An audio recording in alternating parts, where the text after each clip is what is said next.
Administrations, we will not be silenced or intimidated by the corporate lobbyists or special interests. And I want this group to do what they have to do. We have to spell it out. In some cases, it won't be nice or it won't be pretty, but we have to do it. When you hear 10,000, it was 1 in 10,000, and now it's 1 in 31 for autism. I think that's just a terrible thing. It has to be something on the outside, has to be artificially induced, has to be. And will not allow our public health system to be captured by the very industries it's supposed to oversee. So we're demanding the answers. The public is demanding the answers, and that's why we're here. Already we're phasing out 8 of the most common artificial food dyes.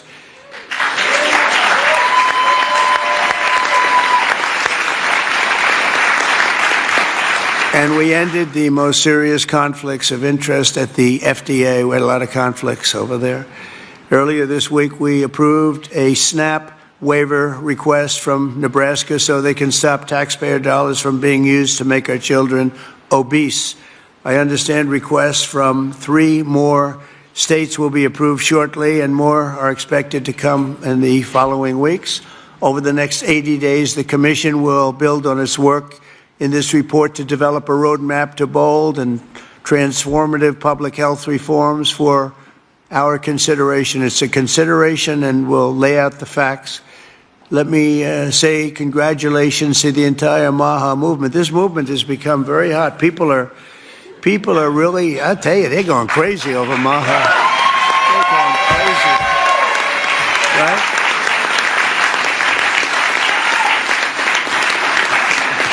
And I look forward to continuing the historic progress. And I will say this whole group, this whole table, they're very, I use a word that's because it's a beautiful word, actually. The Democrats took it and they used it instead of the word liberal. They used the word progressive. And normally I'd say you're very progressive, meaning you're far. They're not progressive. You are progressive. They shouldn't be allowed to use that word. And so therefore I'm not going to use it to describe you, but you are far forward thinkers. You're amazing thinkers, and we appreciate having you. It's this tremendous talent around this table, the most respected people anywhere in the world, actually. And I've been a fan of Bobby for years. He came up to see me 13, 14, 15 years ago, I remember, and he left. And I made a couple of the statements that he made because I agreed with the same thing, and we both went through hell. Do you remember that? It was a massive, but you know what? We turned out to be right. It was sort of interesting. But I've been a friend of Bobby, and he's been a foe, too. He's tried to stop a couple of my jobs. In one case, he did stop a job, and I was really angry. And then about 4 months later, we went into like a depression. And I saved a hell of a lot of money by the fact that you stopped it. You're welcome. So I never minded. I always said, thank you very much for stopping that big job I was going to do.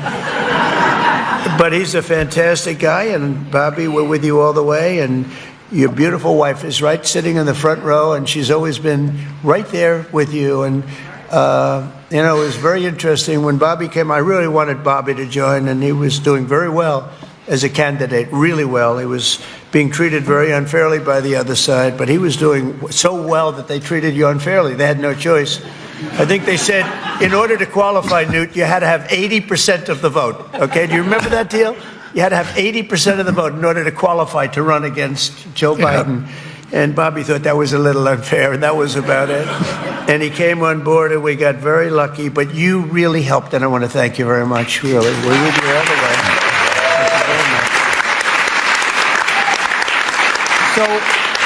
So Bobby, if you'd say, give him your thoughts, please. Well, thank you very much, Mr. President. I do want to say something, because I get a lot of credit for steering this administration toward the Maha movement.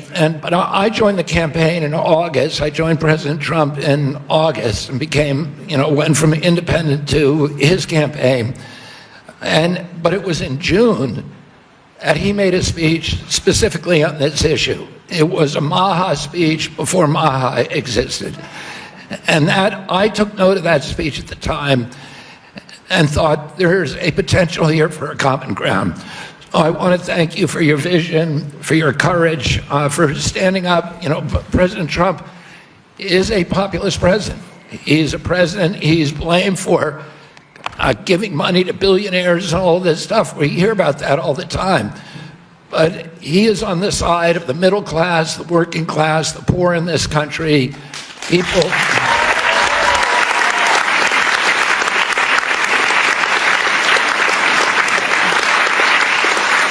And I've been following, I've met every president since my uncle was president. And I've never seen a president, Democrat or Republican, that is willing to stand up to industry when it's the right thing to do, and they're willing to talk about really difficult issues and to hold his stand on those issues. I've never seen anything like it, and I'm very, very grateful to you. I've sat with industry again and again in a room with him and heard him say, we can't do that. We're going to do something different, deliver news that they didn't want to hear. So I'm grateful to this. This is a milestone. There's never in American history has the federal government taken a position on public health like this. And because of President Trump's leadership, it's not just one cabinet secretary, it's the entire government that is behind this report. And I can say again, I talked a little bit about when I met Rachel Carson as a boy. My uncle tried to do this, but he was killed and it never got done. And ever since then, we've been waiting for a president who would stand up and speak on behalf of the health of the American people and say, there is no difference between good economic policy, good environmental policy, and good public health policy, and good industrial policy. We can have all of them, but we need a united cabinet, and we need to go forward as a single people. I want to thank you for that, President Trump. Thank you very much. Thank you.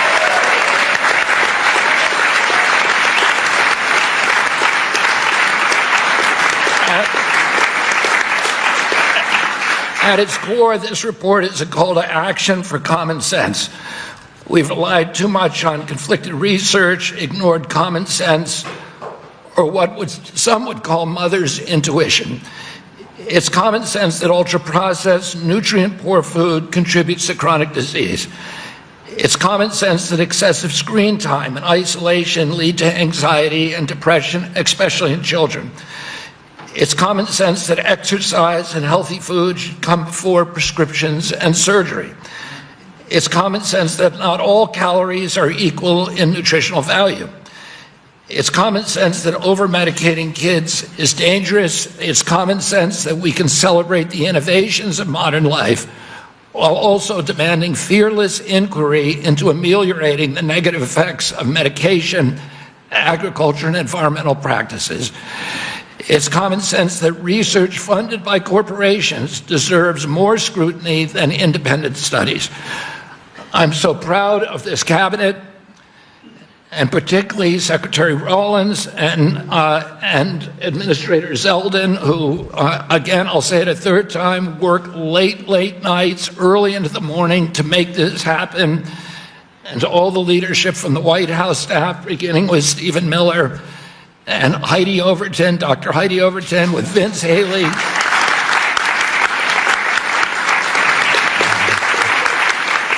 Their leadership and their steady hand in getting us to the goal line we could not have done it without them.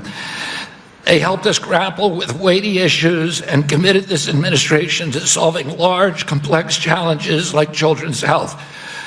We're joined here by senators, advocates, governors who I have worked with, and CEOs who I know who are all ready to begin carrying out this mission. This is the beginning of a conversation, a national conversation that we are going to have with maturity, with nuance, for the first time in history, thanks to your leadership, President Trump.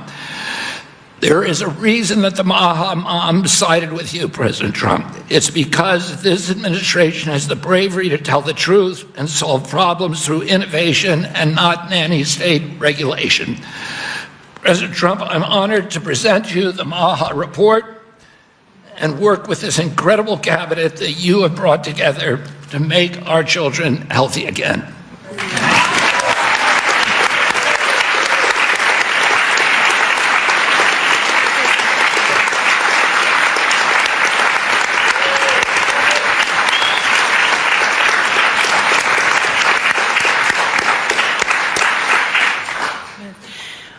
Three things. First, on behalf of an extremely grateful nation and on behalf of a lot of extremely grateful Maha moms who are out there, Secretary Kennedy and Mr. President, thank you. I see a Maha mom and grandma and our amazing Chief of Staff right there, Susie Wiles. I see a Maha mom and Caroline Levitt all across our cabinet. Sir, my oldest son, Luke, is here. Stand up, Luke. I am a Maha mom of 4. And this hits particularly close to home for every single one of us in this room. That's the first thing. The second thing is that you mentioned, sir, in your remarks that we are on track to sign multiples of SNAP waivers to get junk food and sugary drinks out of our food stamp system. And I am so proud. I am so proud to announce that on Monday, I was in Nebraska with Governor Pillen, where we signed the first one. An hour ago, I signed the second one for Governor Braun in Indiana. He may not even know that. I've got it right here, sir. I also signed the third one, Governor Kim Reynolds of Iowa, about an hour ago.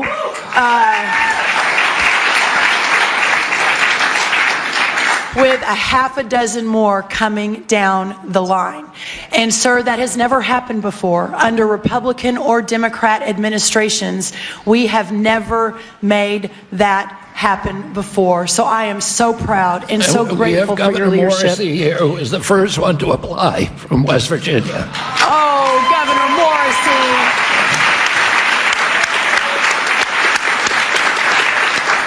We will make sure you're at the top of the pile, sir. I apologize. Governor Sanders has been a leader. Governor Polis from Colorado. It has been remarkable how these governors have stood up. That's the second thing. The third and final thing, sir, is we all know that at the center of making America healthy again is making American agriculture great again. Without American agriculture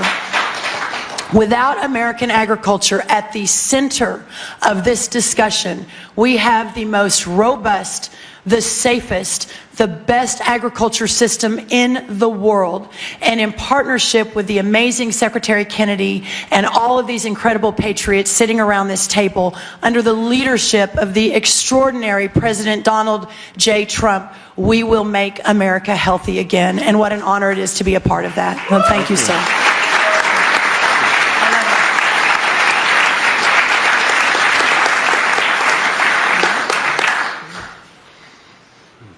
Mr. Policyman, you want to say something? Big policy man here. Well, so much has already been said, but in your remarks, Mr. President, you made clear. This is Vince Haley, by the way. In your remarks and in the report, it's very clear that there are no sacred cows when it comes to our children's health. We are showing the courage to turn over every stone to figure out, to investigate what is behind the chronic childhood disease crisis, and that's what this report represents, sir. Thank you, Vince. Thank you. You want to have other people speak? Leave ahead, everybody to speak. Oh, good. Most have already spoken. That's very good. But the fake news wasn't here. What's going on? I mean, Oz, I want to thank you for your work. Would you have anything to say to the media? Thank you, sir. I think it's a moral failing if we don't address this, but it's definitely a financial failing as well.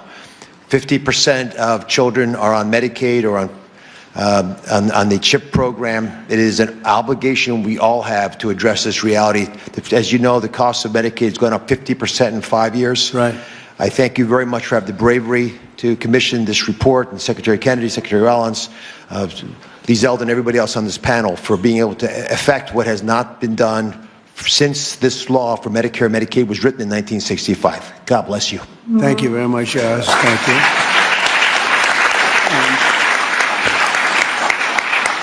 A man who's just so highly respected, Dr. Marty McCary. Would you say a couple of words, please? Thank you, Mr. President. The United States is the best in the world when it comes to proton beam therapy, CAR T, sophisticated operations. But when it comes to the health of the population, it's been a 50-year failure. And we have got to change course, and it's not until you have had the courage to let us take on these giant issues, as Vince Haley said, without any sacred cows, that we've been able to change. And I think this will transform our healthcare system from a reactionary system where doctors are playing whack-a-mole to a proactive system. So thank you, Mr. President. Thank you very much. Thank you, Maha. Highly respected man. Jay, please say a few words. Thank you. Thank you, Mr. President. I said earlier already that it's shocking to me that what this report says, which is that our kids will live less long, less healthy, more unhappy lives than we will as parents. We can't have that. I'm so proud to be part of this moment because that doesn't have to be the future. We can change things by doing excellent gold standard science, understanding the root causes of all these problems, reversing it. And Mr. President, this is an enormously important moment because it's from this moment forward, we will reverse course so our kids will live longer than us, will live more healthy than us, and will be happier than we have been. Thank you. Thank you very much. Thank you. Thank you, Joe. Good job, too. I have to say we have the greatest farmers in the world, and we love our farmers, and we want to pay respect to our farmers, and we always will. And we won the farmers by a lot in the election, in every election, all three elections, and we won by a lot. And I will never forget that, and they are foremost in our thought. And representing, I think, the farmers better than just about anybody can do is Senator Roger Marshall. Could you say a couple of words, Roger, please? Mr. President, we're not tired of winning yet. Congratulations. What a week you've had overseas, one win after another, one big beautiful bill across the House floor this morning. You're the best closer in the game, and this is one of the greatest days of my life professionally speaking as well. And I just want to acknowledge my Maha mom out here as well, that my wife, Lena, was a Maha nurse and a Maha mom and a Maha grandma. Now, Lena, will you please stand up as well, my wife?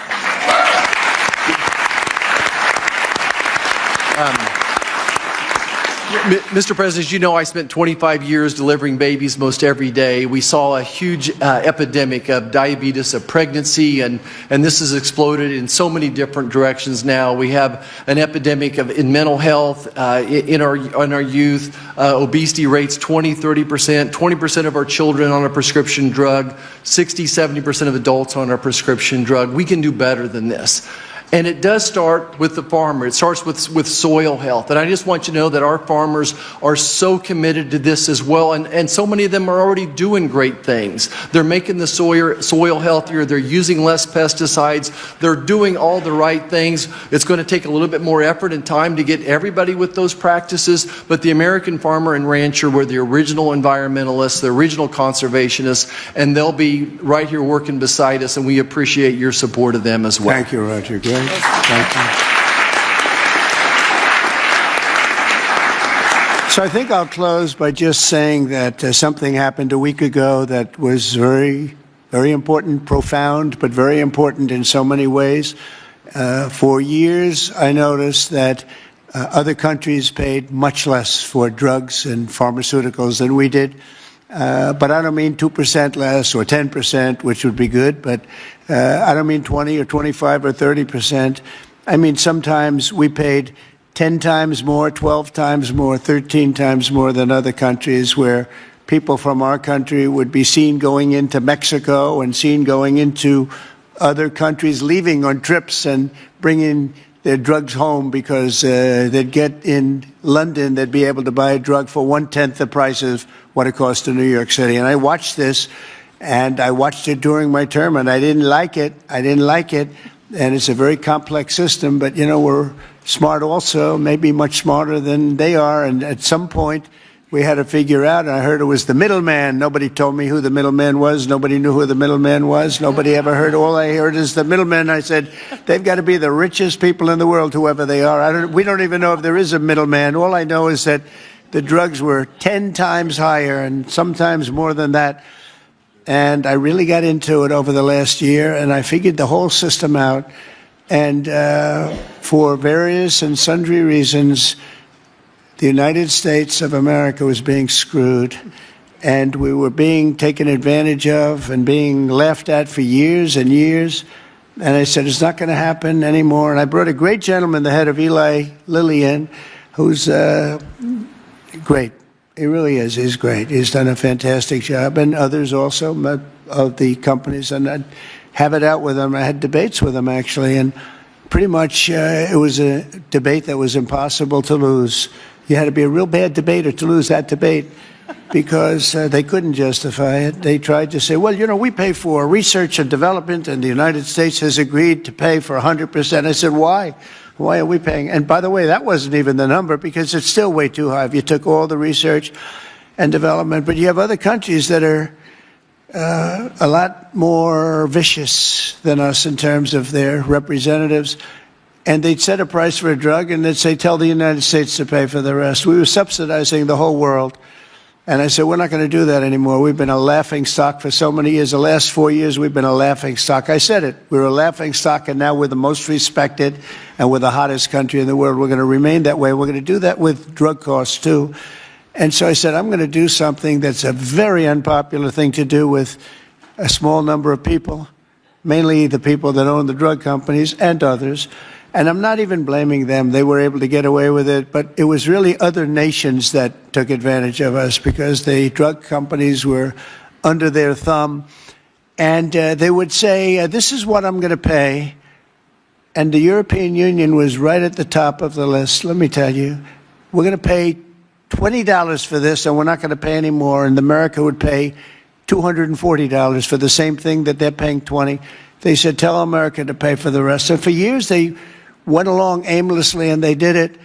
And I started making changes, and I'll never forget the end of my first term, which was very successful. We had the best stock market ever. We had the best economy ever of any president. We went up 88% in the stock market, as an example, and I think 116% in one of the other indices. And we're doing well, but this whole thing with the drug costs always bothered me. And I started really studying it, and it's very complicated stuff. And I said, you know what? We are paying so much more. And I demanded favored nations. We're the biggest buyer. We're the best buyer. We're the most solid buyer. We're the one that paid for all of the research and development. And I said, we're going to do something that's earth-shattering. So at the end of my first term, I was so proud, because it's the first time in 28 years that any president reduced drug prices during the course of 4 years. And you know what the number was? 1/4 of 1%. Yeah. But it was down 1/4. Think of it, 1/4 of 1%. Very little. Essentially, they remained the same. But I wanted to get it down, and I was so proud. I thought I was the greatest guy in the world. I took it down 1/4 of 1%, and I had news conferences. I was bragging. I'm the only one that did it 28 years. And then I said, that's not very much, because we were still paying so much more. And I decided I've got to break the system. And it's the most powerful lobby in the world, the drug company. The most powerful they are, the most powerful. And I'm not saying bad, good. I'm not saying anything, but they have tremendous power over the Senate, over the House, over the governors, over everybody. And they spend more money, billions and billions of dollars. And I said, I don't care. I have to do what's right. And I declared a favored nations, most favored nations, where the United States from now on is going to pay the exact same price as the lowest price anywhere in the world. In other words, if you take...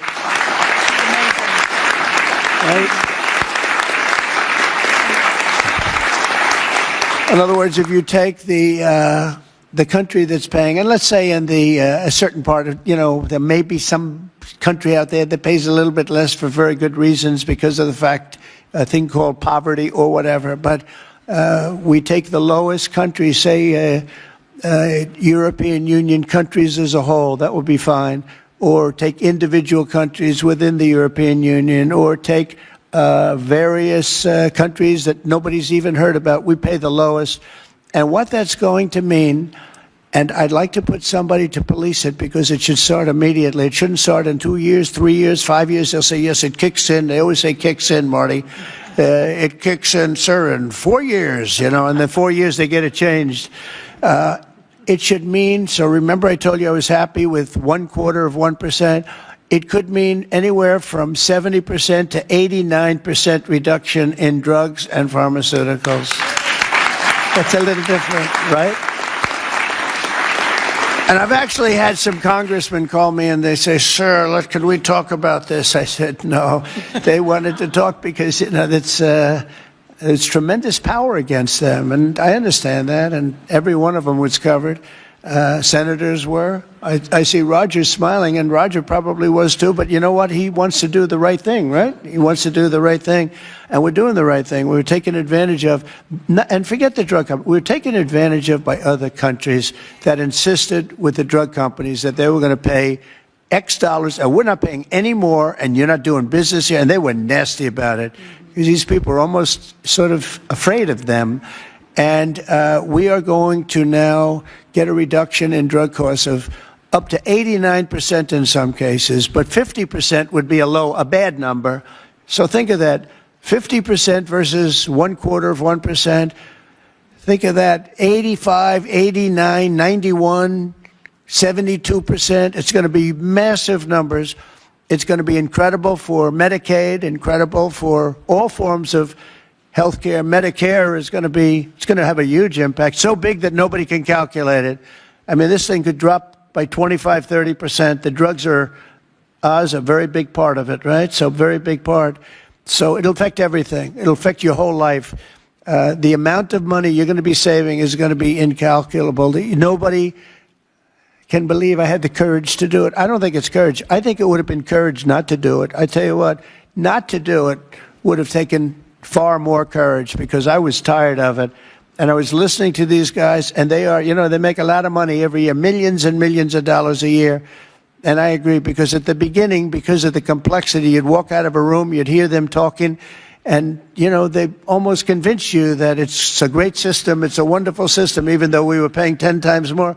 That's why they make $30 million a year, because they were good, but not any longer.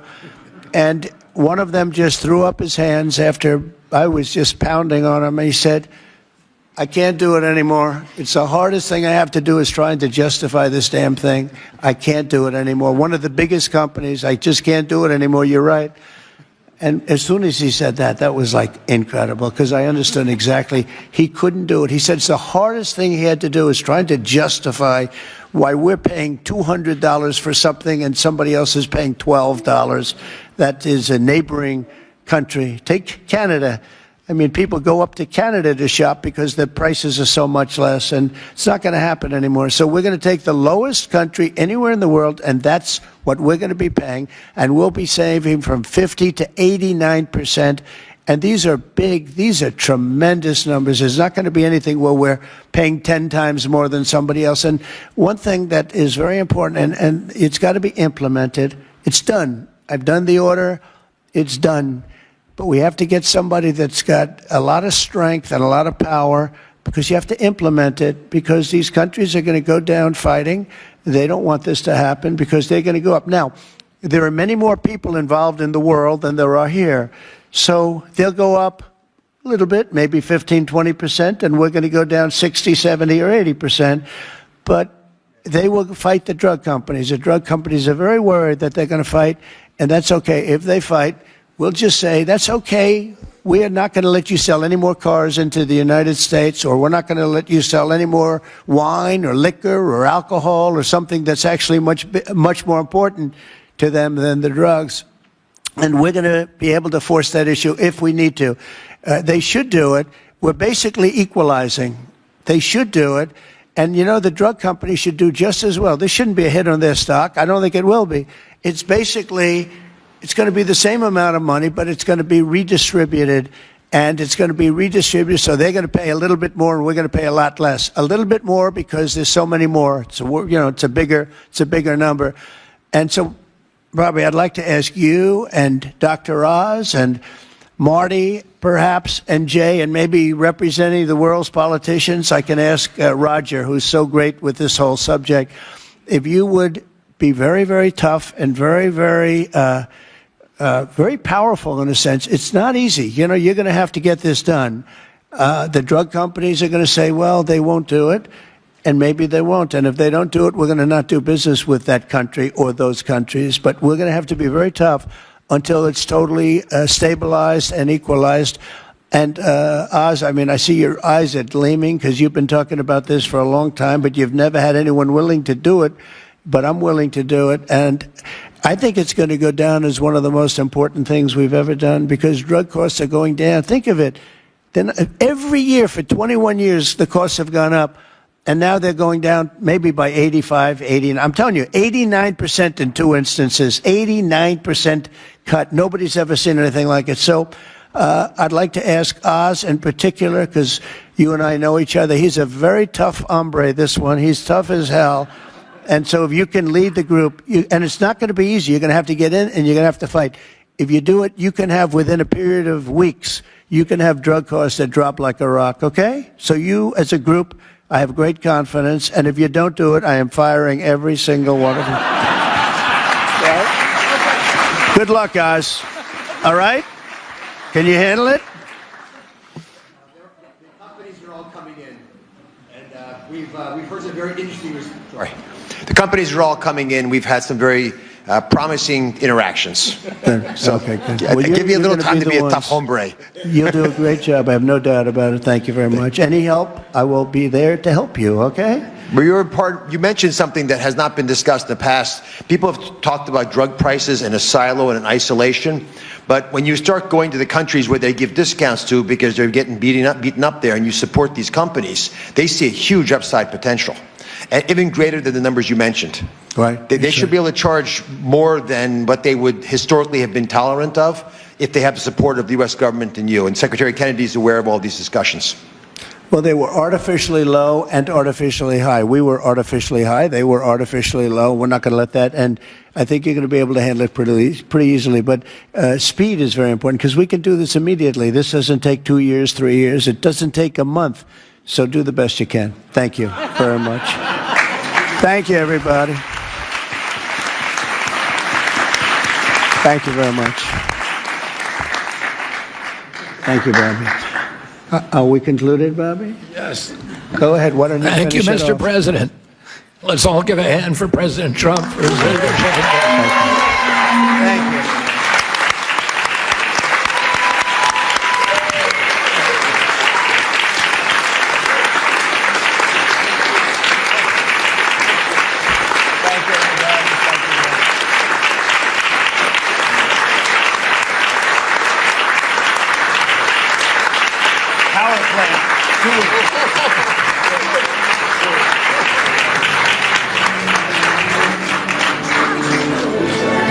To make America healthy again, and today the Commission officially delivers its first report on childhood health.